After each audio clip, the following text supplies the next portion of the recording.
Una inmensa parte de la población piensa que la transformación viene dada por un golpe de azar, una salvación externa o un milagro divino que les libere de un plumazo de su malestar emocional.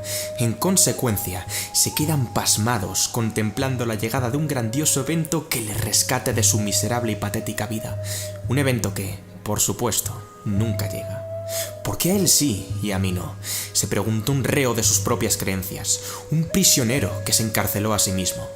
Este tipo de personas no entendieron que son los pequeños cambios los que conducen a los grandes resultados. Piensa en la metáfora del bambú descrita por los maestros budistas. La semilla del bambú se demora hasta más de 7 años para germinar.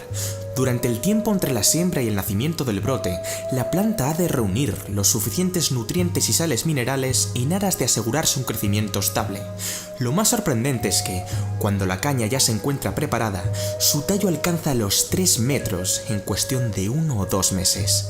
Sus raíces son tan fuertes que ellas frenan la erosión que carcome la tierra en épocas de lluvia intensa.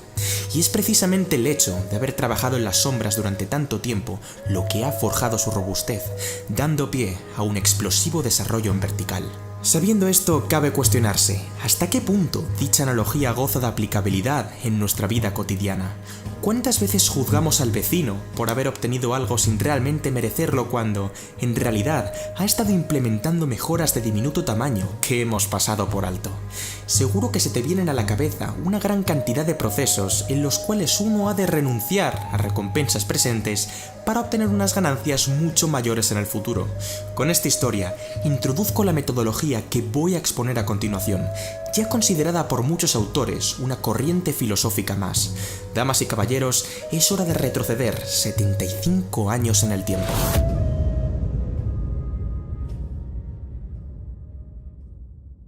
Después de su derrota en la Segunda Guerra Mundial, Japón sufrió la ocupación decidida por los vencedores.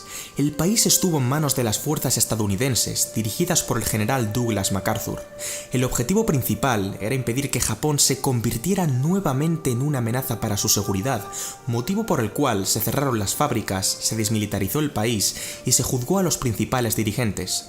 Por si no fuera suficiente, las bombas atómicas lanzadas sobre las ciudades de Hiroshima y Nagasaki por Estados Unidos devastaron la nación por completo, dificultando el pago de las indemnizaciones de la guerra y el regreso forzado de más de 6 millones de repatriados desde sus excolonias. La situación en 1945 era catastrófica.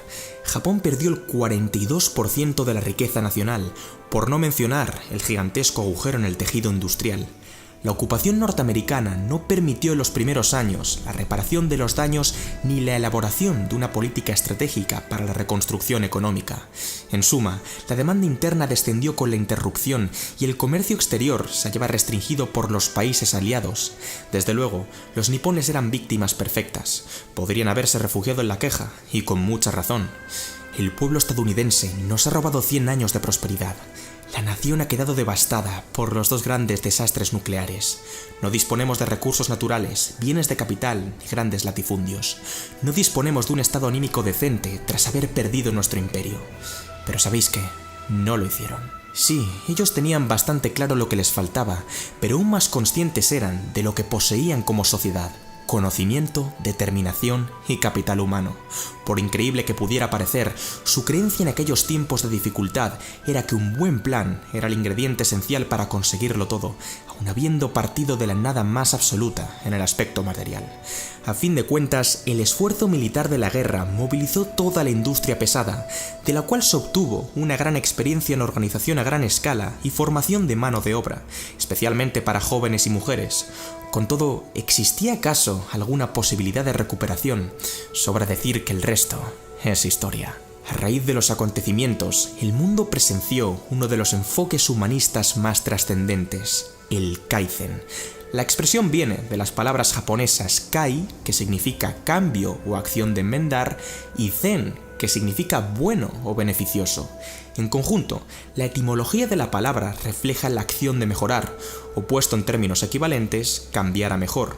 Sin embargo, para conocer el sentido íntegro de dicha filosofía, uno no ha de interpretar la mejora de forma aislada, sino que es preciso añadir el segundo vocablo que la completa: continua.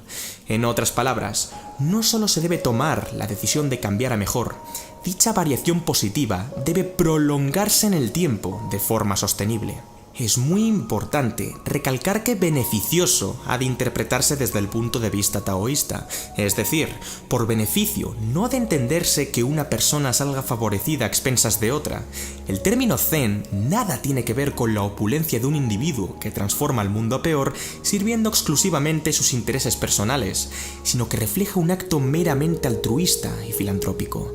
A la postre, la única forma de crecer internamente es comprender el bienestar desde un punto de vista global, holístico, pues un equipo descoordinado y enfrentado, donde el individualismo prima sobre el fin común, no tiene ni punto de comparación con uno sinérgico, funcional y flexible.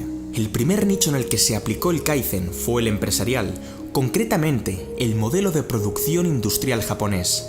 Así pues, las empresas tenían por objeto eliminar los procesos productivos innecesarios, así como los posibles despilfarros a la hora de asignar los recursos de capital. El éxito que este planteamiento adquirido dentro de la actividad corporativa deviene justamente de la incitación a mejorar los estándares, ya sean niveles de calidad, costes, eficiencia o tiempos de espera para los clientes. Diversas compañías como Sony, Hitachi o Toyota son ejemplos excelentes de la mejora continua. Si se podía corregir la atención al cliente, se hacía. Si se podía aumentar la calidad del producto, se hacía. Si se podía reducir el coste de producción total, se hacía. Si se podía optimizar el uso de la materia prima, se hacía. Si se podía mejorar el funcionamiento de una máquina, se hacía. Todo cuenta, todo suma. El mensaje estratégico del Kaizen es que no debe pasar un solo día sin que se haya hecho alguna clase de mejora, ya sea a nivel organizativo, distributivo, financiero o esquemático. Todos los elementos que componen el sistema, trabajadores, maquinaria, dirección, etc., deben actuar conjuntamente para aplicar arreglos, correcciones y transformaciones día tras día, sin excepción.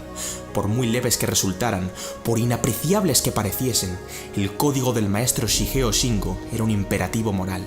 Para ir a mejor, todos y cada uno de los trabajadores deben seguir dos normas: mejore el proceso y mejore la mejora.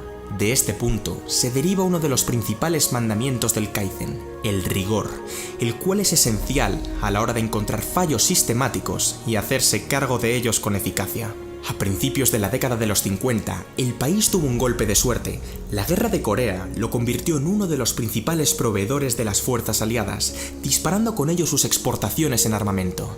De repente, tanto empresas como políticos japoneses descubrieron el potencial que encerraba el mercado global. Así pues, la nueva prioridad del gobierno era impulsar el crecimiento económico de la mano de los negocios.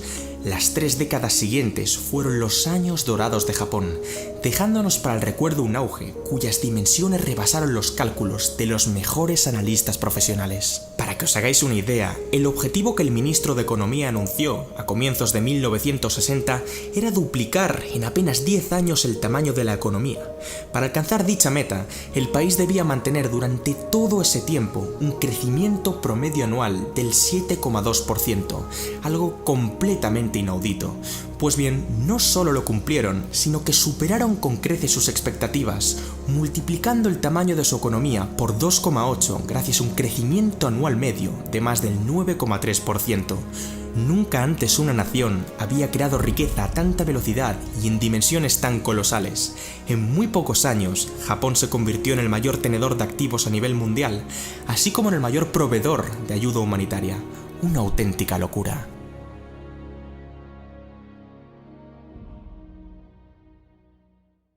¿Cómo es posible que modificaciones tan diminutas condujeran a cambios tan bruscos? Una imagen vale más que 1000 palabras. El poder matemático de una función exponencial, cuyo valor se multiplica por 1,01 en cada periodo, es sobrecogedor en el medio largo plazo. Tomemos un valor arbitrario para la incógnita x, por ejemplo, 1. Al principio, el multiplicador no parece provocar efecto alguno sobre la variable endógena, pero su influencia se acrecienta conforme uno avance en la línea del tiempo. Es aquí cuando uno se da cuenta de que la metamorfosis no solo es continua, sino incremental. Por incremental, uno entiende que el valor numérico que arroja dicha función sigue unos rendimientos de escala crecientes, esto es, y no solo aumenta, sino que lo hace cada vez más rápido. He aquí el verdadero potencial del sistema japonés, la exponencialidad. Si se cumplen las dos claves del ingeniero y filántropo Shigeo Shingo, mejorar el proceso y mejorar la mejora, la transformación será mayúscula e inexorable. ¿Entendéis ahora por qué las cifras de crecimiento del país nipón previamente descritas son tan abismales? Cada día, los trabajadores tenían como dogma rendir un 1% más que el día anterior. Siendo pragmáticos, a veces lo conseguían y otras tantas no del todo. No obstante, a largo plazo, el incremento de los parámetros macroeconómicos y sobre todo de la influencia de Japón en el panorama global fue un acontecimiento sin precedentes en la historia de la humanidad. ¿Por qué nosotros no podemos adoptar su estrategia en nuestras vidas? Si un 1% gradual es capaz de aglutinar un efecto compuesto de tal magnitud, imagina cuánto podrías mejorar tu vida si aplicaras dicho principio a un área concreta. El Kaizen va muchísimo más allá del ámbito empresarial, amigos. ¿Cómo cambiaría tu cuerpo si entrenaras 10 segundos más al día? ¿Cómo progresaría tu dialéctica si te propusieras leer un libro al mes? ¿Cómo mejoraría tu salud si implementaras cambios semanales en tu dieta? ¿Cómo prosperaría tu negocio si pidieras sugerencias a tus clientes más asiduos? ¿Cómo reaccionaría tu pareja si le agradecieras algo nuevo y diferente cada noche? Diversos autores del Kaizen resaltan la importancia tan crucial que tienen las unidades de medida dentro del sistema productivo. Es imposible mejorar la calidad de un proceso o producto hasta que no se haya definido explícitamente una métrica que determine su rendimiento y, acto seguido, estandarizarla para otorgarle estabilidad. Si uno no sabe cuál es exactamente la medida o parámetro a mejorar, horas, julios, kilos, euros, etc., y cuál es la modificación que se pretende alcanzar, 2 horas, 1000 julios, 15 kilos o 10.000 euros, entonces se encuentra en una caminata aleatoria sin rumbo alguno. Como bien dijo el físico británico Lord Kelvin, lo que no se define no se puede medir, lo que no se mide no se puede mejorar, y todo lo que no se mejora, bien sea cualitativa o cuantitativamente, está condenado a la degradación. Dicho esto, uno ha de asegurarse de que sabe en qué consiste aquello que desea cambiar, cómo va a medir dicho cambio y cuánto desea incrementar o reducir la unidad de medida en un determinado intervalo.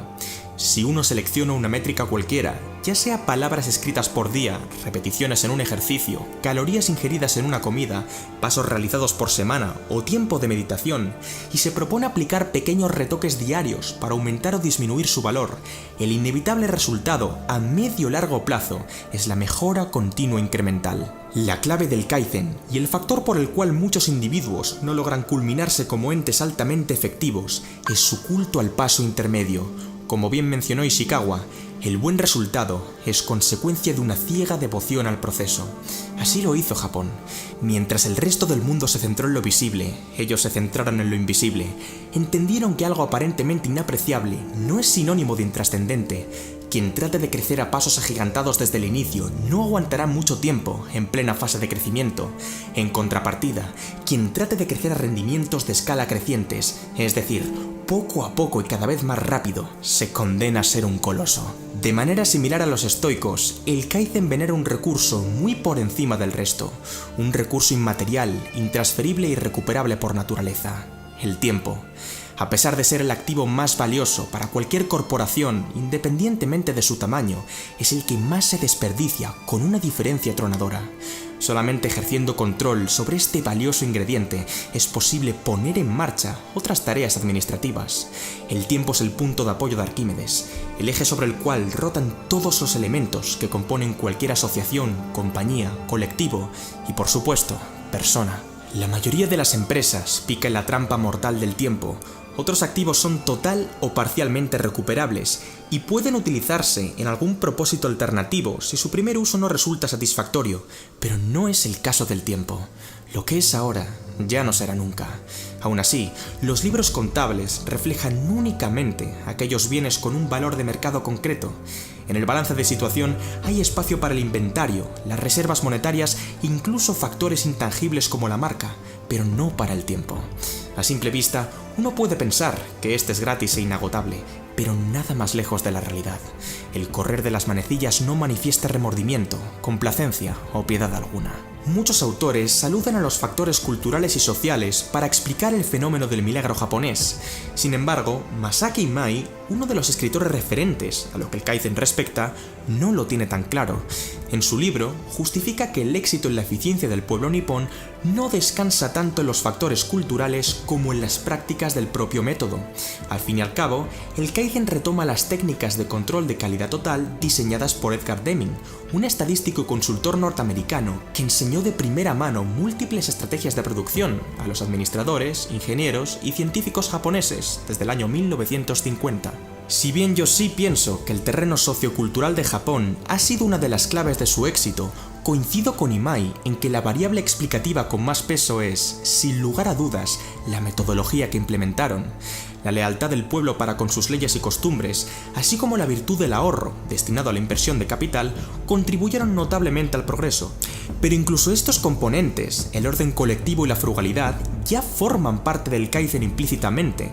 Con todo, no puedo afirmar a ciencia cierta si la filosofía de la mejora continua incremental es causa o consecuencia del código moral japonés. La personalidad humana es demasiado compleja para atreverse a establecer proposiciones de tal calibre. Lo que sí tengo muy claro es lo siguiente: el Kaizen no es un gen, una raza, una habilidad o una comunidad. Es un sistema universal, escalable y adaptativo. Y esto, sin duda alguna, es motivo de celebración. Quienes hayan comprendido su funcionamiento tendrán el potencial de aplicar el método Kaizen tanto a su vida profesional como personal. Al ser humano le cuesta vivir una vida bajo el seno del cambio continuo. Nos desagrada la idea de que las cosas puedan ser diferentes. Nos repele tener que aunar esfuerzos para no refugiarnos en la zona cómoda. Pero así es la vida, te guste o no. Por mi parte, llevaré esta filosofía por bandera hasta el fin de mis días. Hoy mejor que ayer y mañana mejor que hoy.